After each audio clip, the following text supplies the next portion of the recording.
mahahalagang bagay ang dapat na pagtuunan ng pansin. Ang impeachment ay hindi lamang po pag-aaksaya ng panahon, kundi ito po ay hadlang din sa pagtugon sa mga pangunahing problema ng bansa. Huwag po nating kalimutan, ang oras ng mga mangbabatas sa ating pamahalaan ay mahalaga.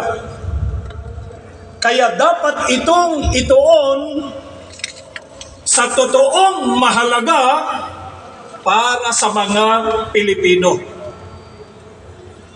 Kaugnay nito, ano pa po ang komento ng Pangulo tungkol dyan sa planong impeachment? Sabi pa ng Pangulo na ang impeachment ay isang storm in a teacup.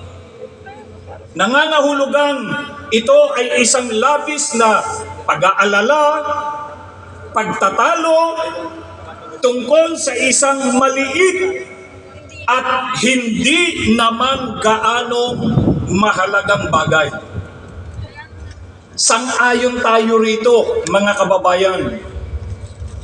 Ang pagsulong po ng impeachment ay mag-aaksaya lang ng oras ang Kongreso at Senado.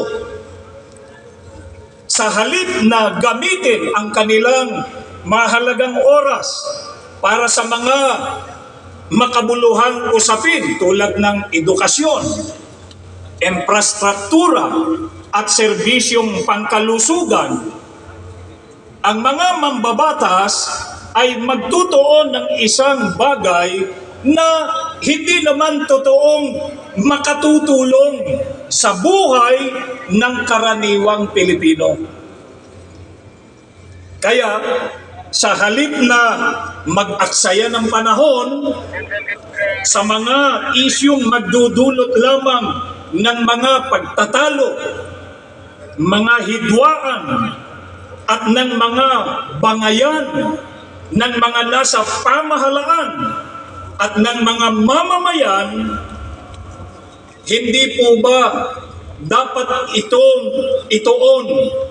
dapat na ituon ng ating mga pinuno ang kanilang pansin sa mga suliraning kailangang tugunang agad?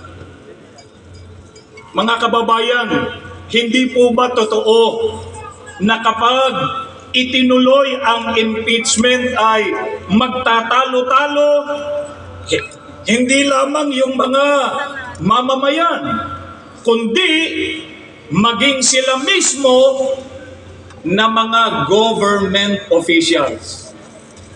Hindi po ito gusto. Ito po ay ayaw ng maraming Pilipino. At ito rin ang ayaw ng mga kaanib sa Iglesia ni Cristo.